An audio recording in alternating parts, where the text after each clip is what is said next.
Bonjour tout le monde, aujourd'hui une vidéo unboxing d'un clavier sans fil rétroéclairé.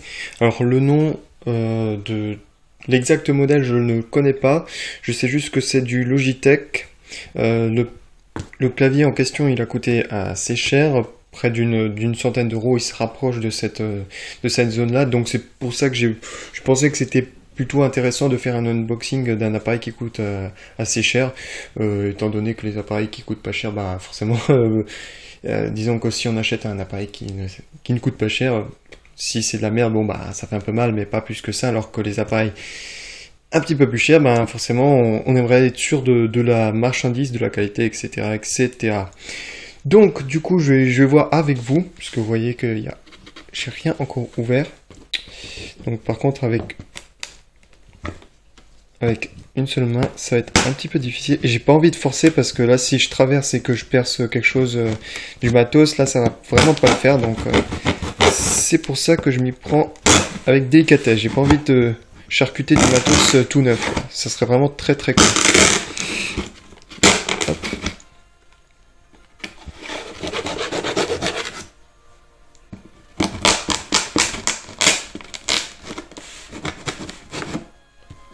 Voilà, de ce côté c'est bon. Alors comme la vidéo ne sera pas très complexe à mettre en place sur YouTube, c'est-à-dire que je le fais depuis mon appareil, enfin pas appareil photo mais portable, c'est-à-dire que j'appuie sur un bouton pour enregistrer et ensuite un autre pour envoyer, du coup la mise en ligne est très simple, quoi. Ce qui explique le fait qu'il n'y ait pas d'autres vidéos pour le moment parce que je suis un petit peu occupé, et faire une vidéo un petit peu plus élaborée, un petit peu plus intéressante, parce que ça faut l'avouer c'est chiant, et ben enfin pour vous en tout cas, parce que ça n'a pas vraiment d'intérêt, quoi, culturel, il n'y a rien, quoi, ça fait pas avancer le schmilblick, quoi. Il faudra attendre pour avoir des vidéos un petit peu plus complexes, que j'ai le temps, que je retrouve un niveau un peu plus stable dans ma vie privée, histoire d'avoir le temps de faire quelque chose de plus intéressant. Enfin, qui demande plus de temps, quoi. Parce que pour le moment, il y a des priorités dans la vie. Alors, ça, je te mets là-bas pour le moment. Donc, du coup, le numéro... Voilà, vous avez comment est-ce qu'on peut appeler ça, le numéro de série? Non, pas le numéro de série. Il y a la marque, Logitech, et ça, c'est le modèle. Voilà, le modèle, c'est K800. Donc, en gros, c'est deux gros atouts, enfin, points. C'est tout simplement qu'il est sans fil et illuminé. Alors, moi je voulais les deux, en fait, j'apporte beaucoup d'importance sur les deux. Un qui soit sans fil, forcément ça vous le voyez, et puis faut pas être idiot pour comprendre pourquoi on veut du sans fil, pour tout simplement avoir le minimum de fil derrière le PC, parce qu'ensuite ça fait un nid à poussière, ensuite ça devient très vite le bordel avec tous les câbles qui passent derrière. Pour ceux qui ont des PC, vous savez de quoi je parle. Et je voulais aussi qu'il soit illuminé parce que il est vrai que je bosse des fois dans des conditions où il n'y a pas beaucoup de lumière, et quand on switch, par exemple on regarde l'écran d'un moment et qu'on regarde le clavier parce qu'il fait noir, donc on voit pas les touches, on doit attendre environ 5 secondes que les yeux s'habituent à la luminosité ambiante de la pièce. Et du coup, on doit attendre 5 secondes avant de pouvoir voir le clavier correctement. C'est un peu embêtant, c'est chiant, ça ralentit, quoi. C'est assez casse-couille. Donc du coup, là, ce clavier, il allie tout ce que je veux, c'est-à-dire illuminé et sans fil. Voilà. Donc le prix, alors ça dépend des sites, mais globalement, ça s'approche des 90 €. Sur le site de Logitech, c'est le prix le plus cher. C'est-à-dire que c'est 99 €, donc 100 €. Voilà. On arrondit à 100 €. Sur LDLC, c'est 92 avec les frais de port. À la Fnac, c'est 93 avec les frais de port, environ. Hein. Donc voilà. Dirigez-vous plutôt vers la Fnac ou LDLC. Donc on a toujours des petits goodies avec LDLC. Des trucs qui servent pas forcément à grand chose, mais qui sont intéressants. Du coup, en fait, ce qui est marrant, c'est que c'est toujours quelque chose de différent. C'est jamais la même chose. C'est des petits goodies. Chaque fois, on découvre un nouveau truc. Alors ça, c'est pour enrouler les câbles. Ouais, j'avoue que c'est intéressant. Ils offrent toujours un petit truc, généralement qui sert pas à grand chose, hein. Vous foutez de côté, jetez, vous l'utilisez pas, mais des fois ça peut être intéressant. Donc je mets la boîte de côté. Voilà, donc nous avons la belle bête. Donc qu'est-ce que nous avons ici d'intéressant? Donc évidemment clavier classique, il n'y a pas de truc très spécial, c'est pas gamer, je précise, c'est plutôt pour une utilisation quotidienne au jour le jour, c'est-à-dire que vous achetez ça quand vous êtes quelqu'un qui passe votre temps sur soit le net ou sur des logiciels d'édition, de traitement de texte, des choses comme ça. C'est vraiment pas fait pour gamer. Et c'est ce que je recherchais. Je joue aux jeux vidéo, puisque forcément ma chaîne regorge de jeux sur des jeux vidéo, mais je me considère pas comme un programme gamer, c'est-à-dire que mon PC, je vois pas comme une console, mais comme un PC, c'est-à-dire qu'il peut faire énormément de choses, bien plus que faire tourner des jeux vidéo. Voilà. Donc c'est pour ça que moi je suis pas, je préfère les claviers bâtards qui servent, oula, ça c'était beau ça, des claviers qui servent à tout, mais vraiment à tout. Des bâtards, ouais. C'est vraiment un truc péjoratif dans le langage commun, mais moi j'aime bien ce mot en fait. Bâtard, c'est vraiment un truc qui n'a pas d'identité, qui peut servir à peu près à tout et n'importe quoi, et moi c'est ce que je cherche. C'est-à-dire que c'est modulaire, ça peut servir dans n'importe quelle situation, quoi. C'est certes pas spécialisé, donc du coup vous avez toujours, c'est pas la perfection, mais moi je la recherche pas, donc bon, voilà. Je suis pas très à cheval dessus. Donc il y a une chose aussi à savoir, c'est que récemment je me suis acheté une souris Logitech aussi, et Logitech récemment, enfin je sais pas si c'est pas récent, mais ils ont une politique assez particulière qui est juste restreinte à leur boîte, c'est-à-dire il n'y a que eux qui le font, enfin si je me plante pas, c'est que en fait, ici c'est marqué, alors, ce qui est marrant c'est qu'en fait ce portable il fait une mise au point à chier, c'est-à-dire que la mise au point est bonne quand vous êtes prêt. En fait vous allez pouvoir le lire ici, vous voyez ici il y a marqué, alors, je regarde en même temps mon portable donc c'est un peu difficile, donc connexion sans fil fiable pour contrôler jusqu'à 6 dispositifs, c'est-à-dire que si vous achetez 6 appareils sans fil Logitech, vous pouvez tous les brancher sur la même clé USB, c'est-à-dire que vous n'êtes pas obligé de brancher 6 fois la même clé USB. Et honnêtement, ça c'est bon, c'est bien, c'est une bonne idée je trouve. Bon, c'est limité à Logitech, hein, vous êtes obligé d'acheter chez eux, mais j'ai toujours bien aimé Logitech, c'est une marque bâtard, comme je dis, c'est-à-dire qu'elle fait un peu tout et n'importe quoi, un peu pour tout le monde, c'est-à-dire autant les semi-gamers, je me considère maintenant comme un casu, il y a une époque où je faisais que ça, mais bon, maintenant plus le temps, donc je me considère plus comme un casu qu'autre chose. Je joue pas tant que ça, j'ai perdu vraiment du niveau, juste pour m'amuser, je suis passé, par exemple, sur Far Cry, autant dire, je me suis fait défoncer. Dès le premier niveau, je me suis fait défoncer. Bon, les réflexes sont revenus très vite, mais comme quoi, on perd avec le temps, et puis en fait, on redevient casu avec le temps aussi, parce qu'il y a des priorités dans la vie, quoi. Donc nous avons le clavier pour recharger, et en même temps qui peut nous servir si jamais le sans fil nous fait chier. Voilà. Nous avons les notices comme d'hab, hein, rien d'exceptionnel. Voilà, donc nous avons la clé USB. Petite clé USB, pas encombrante du tout, voilà. Donc du coup, alors attendez que je trouve le logo, donc voilà, vous avez le... Ouais, vous voyez, ici la mise au point est parfaite. Je comprends pas, il fait pas de mise au point. Donc du coup, vous avez cette petite clé USB, et si, comme dans mon cas, vous avez une souris et un clavier de la même marque Logitech, bah voilà, une seule clé, et vous branchez tout dessus. C'est super cool, quoi. Ça évite de multiplier les clés. Ça, on enlève ici. Ça, hop. Hop, ça s'ouvre ici. C'est un peu galère à faire tout ça à une main. Alors, là, j'ai un clavier, pas ici, pas celui que je vous présente, mais le clavier actuellement que j'utilise, c'est un Microsoft.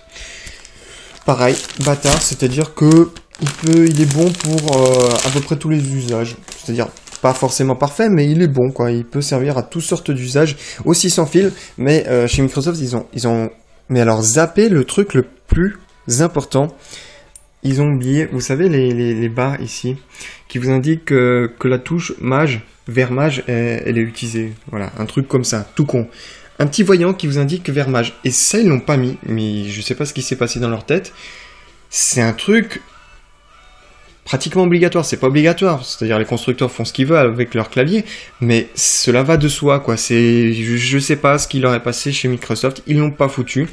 Du coup, c'est assez embêtant parce que vous tapez, par exemple, dans un jeu où vous êtes dans l'action, et il m'arrive assez souvent de taper par accident sur mage, quoi.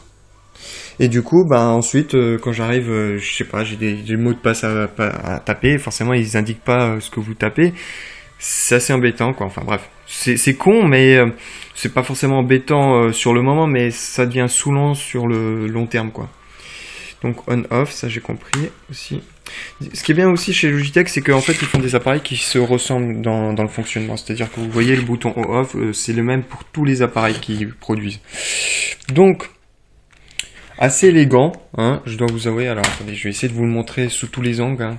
Ça va être difficile. Donc voilà, vous avez vraiment un truc design en même temps. Très, très beau, très esthétique.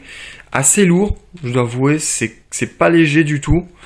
Ça vaut son pesant de cacahuètes. Je sais pas s'il marque le poids, mais c'est vrai que là, quand je le prends, c'est vrai que voilà quoi, c'est pas non plus très très léger. Alors attendez, s'ils mettent pas le poids, je suis en train de lire là en même temps que vous. En même temps, je peux vous citer ce qu'il propose. Donc, touche gravée au laser et rétroéclairée, ok. Éclair ajustable automatiquement ou manuellement. Donc ça, c'est plutôt sympathique. Je sais pas, à voir avec le temps si ça fonctionne vraiment ou si c'est intéressant comme option. Donc, capteur de proximité des mains, ça c'est super cool. C'est-à-dire que vous passez au-dessus et puis hop, la lumière s'allume et s'éteint quand vous n'utilisez pas le clavier. Ce qui est efficace parce que, enfin, ce qui est intéressant, ça n'utilise pas les batteries, quoi. Ensuite, vous avez touche Logitech Incurve Key. Apparemment, c'est très confortable. C'est vrai que... Alors, voilà, hop, je m'amuse dessus, hop, on pianote. Ça reste... c'est vrai que c'est confortable, vu que, en fait, c'est très courbé sur les côtés. Sur le long terme, ça fait du bien aux doigts, quoi. Là, comme ça, je pourrais pas vous dire. Et puis, effectivement, il n'y a pas de différence entre un clavier qui a des bords très, comment est-ce qu'on peut dire ça? Saillant, ouais, très saillant, on va dire ça comme ça. Il n'y a pas de différence sur le court terme, mais sur le long terme, je pense que ça peut faire vraiment une différence. Ensuite, nous avons système de touches Logitech Perfect Stroke. Bon, disons qu'en fait, de bonnes touches, quoi. Rechargeable par carte micro USB. Oui, ça c'est bon, ouais. Normal, récepteur Logitech Unifying. On a quoi d'autre? Technologie sans fil, blablabla. Témoin de charge de batterie. Manquerait plus qu'eux aussi l'oublient. Stock vertical pour un encombrant minimal. Donc, ah oui, apparemment, en fait, stock vertical. Attendez. Ah, d'accord. Oui, je croyais qu'en fait, il nous disait qu'on pouvait le poser comme ça, mais en réalité, on peut le poser, voilà, dans ce sens. Comme ça. Comme vous pouvez voir, hop, on peut le poser comme ça. Sympathique. Donc ça reste clavier esthétique, etc. Donc du coup, je sais pas s'il y a le poids. Je regarde encore. Non, il me semble pas qu'ils foutent le poids. Bon, ça serait, je pense, un désavantage, quoi. C'est vrai, ils ont pas cité le poids comme étant un avantage. Donc, à mon avis, c'est qu'ils doivent pas s'en vanter. S'ils s'en vantent pas, c'est qu'à mon avis, c'est que, voilà, c'est pas un bon point, quoi. Je regarde vite fait la notice, bah, je peux vous la montrer en même temps. Je regarde, je feuillette vite fait comme ça. Donc, en fait, ce que je vais faire, c'est que je vais mettre en pause, je vais passer sur le PC et on va voir ça en marche directement. J'espère que du coup la vidéo ne sera pas trop longue.